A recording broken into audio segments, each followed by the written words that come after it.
My V10 project car should be awesome once it's finished. A 2-litre V10 going into a Mazda MX-5.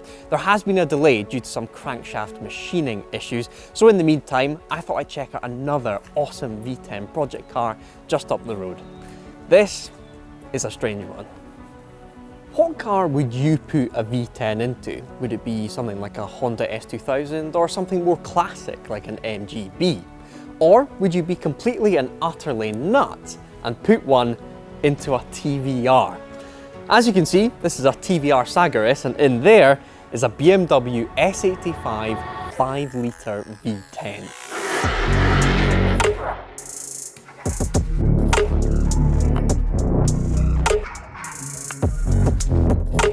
I cannot think of a more unreliable car and engine combination than this. You guys will all know the story of TVR and just how fragile these cars can be, and that engine is a ticking time bomb, mostly down to crank bearings wearing out and the Vanos system going pop.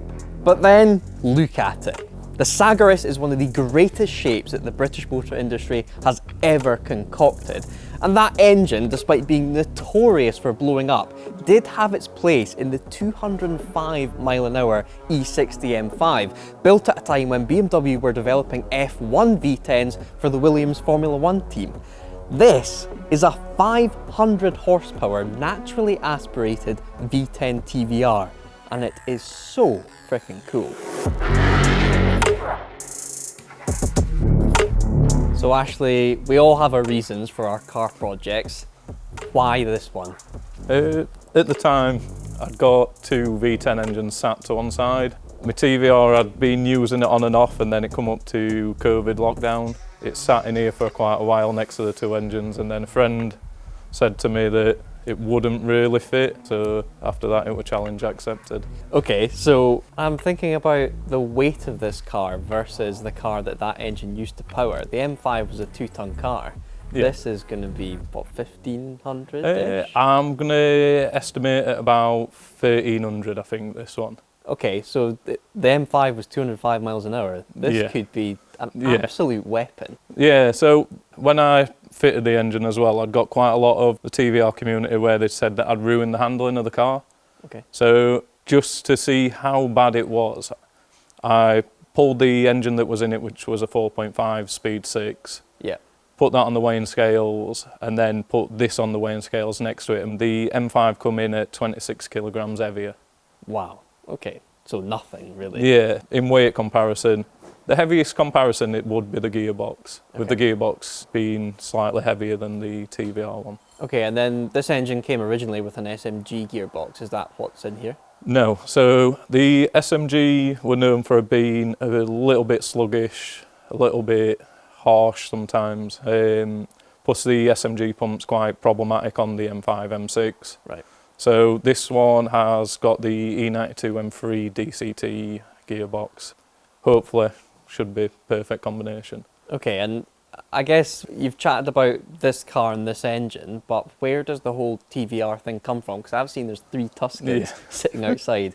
You're a BMW guy, you're a BMW workshop. Why TVRs? So I am a BMW guy. All my experience is in BMWs. Basically, as a young lad, it were a poster car. So I convinced my dad to buy a TVR Tuscan. He had that for a couple of days and the engine went. Okay. After that, he never had another TVR again, but I'd still, as a kid, I always wanted a TVR. Well, the world needs as many projects like this as possible, so maybe one day I'll bring my Mazda and we can go for a little ride in our V10 project cars. Definitely. Before we fire up this V10 TVR, that's a weird thing to say, these videos would not be possible without a sponsor on board, so I'd like to introduce our partner for this video, Curve. A Curve card is a way to plumb your wallet onto one card, as well as getting serious cashback rewards for using it. When you sign up, you get a snazzy metallic card, and then you use the Curve app to add your other cards onto this.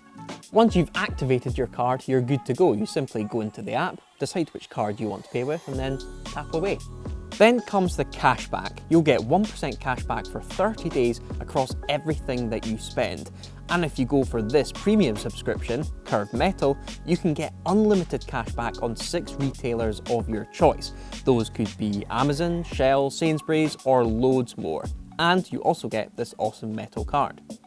This card will stop you getting stung with high exchange rates when you're abroad as well.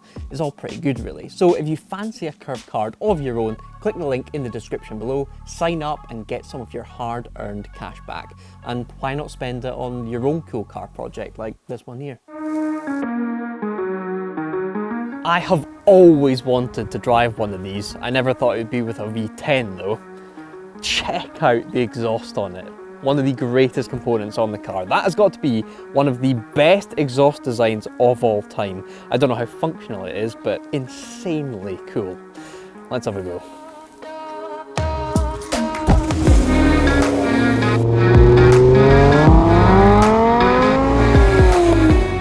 So first things first, the car is not completely finished. The main thing being the transmission still needs a bit of tuning. So today, we're just going to take it round the block and experience it, and we'll come back again another day for our proper drive.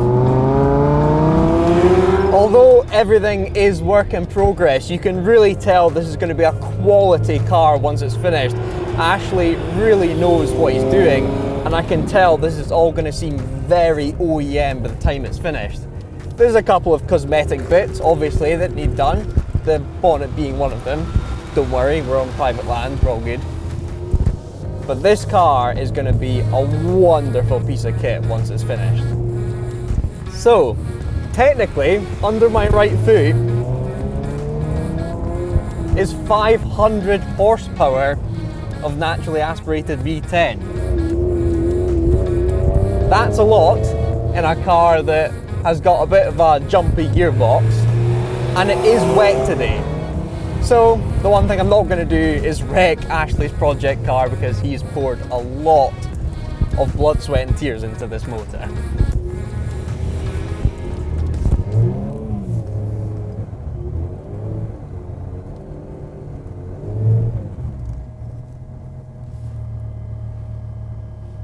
We may have just lost drive. We're in first. Are we okay?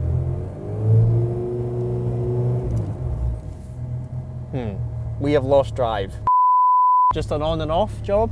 Yeah, we'll just try it. Well, give it a try.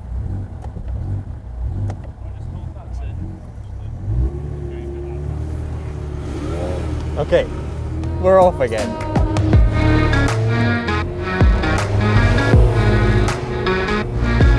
I'll leave the window open so you can hear a bit of this V10. As I say, we'll come back and properly rev it out once everything's sorted. I can give it the beans down here a little bit.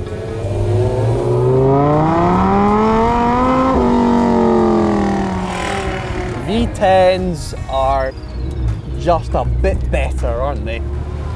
V8s are great, V10s are better.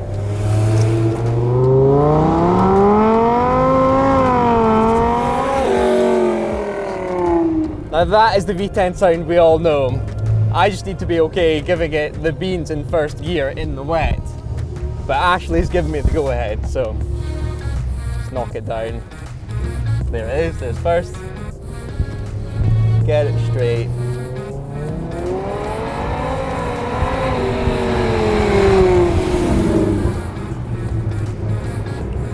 That sound just reminds me of a certain era of Formula One and a certain era of BMW.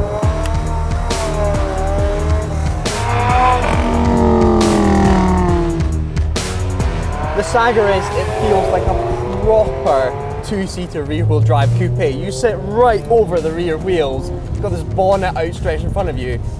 I say bonnet, I'm just staring at the plenum of this V10. I think that almost makes it even cooler. I have never seen a fuel gauge decrease like this before.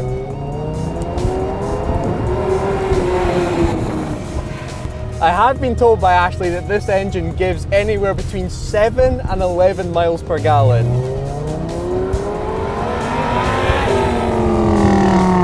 So if you are going to invest in one of these engines, either in an M6 or an M5, or you go this far and put it in a project car, be ready for the fuel bill. Okay, I think that's enough from me. I can guarantee, considering Ashley's face on the sidelines, he definitely wants to go, and I think he'll have more confidence and trust in his own car to really give it the beat.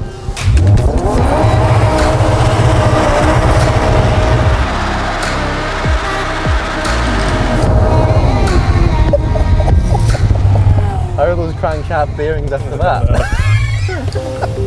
V10 swaps seem to be on the up these days. I think it's a generational thing. We've got my MX-5, this TVR, and then over in the States we've got the Formula Supra build. That's a Judd V10 going into a brand new Toyota Supra. Maybe one day we'll have a V10 only meet with all of our cars, Vipers, LFAs, Carrera GTs, the lot. My favourite thing from today, that badge, is from a Ford Mondeo. If you like this video, give it a thumbs up. I've been Mike, and don't forget to subscribe to Drive Tribe.